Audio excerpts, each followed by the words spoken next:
Ассаламу алейкум. Бүгін бізде кезекті қорап ашу. Бүгінгі қорап ашу келген зат.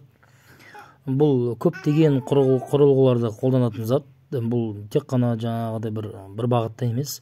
Автокөлік болсын, өндіріс болсын, я болмаса үйдегі тұрмыстық заттар болсын, соларда қолданатын заттардың бірі. Бұл айтқанда ремонтный комплект деп аталады.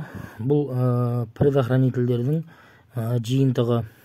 Әрбір затта стабилизатор болсын, я болмаса жаңағыдай паяльник, үтік болсын, солардың ішінде осындай дүниелер болады. Бұл жаңағы заттың толықтай күйіп кетпеуі үшін септігін тигізіп тұратын заттардың қатарынан бұл әртүрлі размерде келген, әртүрлі жаңағыда қуатта келген, яғни мощностьтары әртүрлі.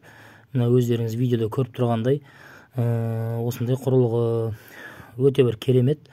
Әрқайсысы бөлек-бөлек жаңағы құтылға салынған.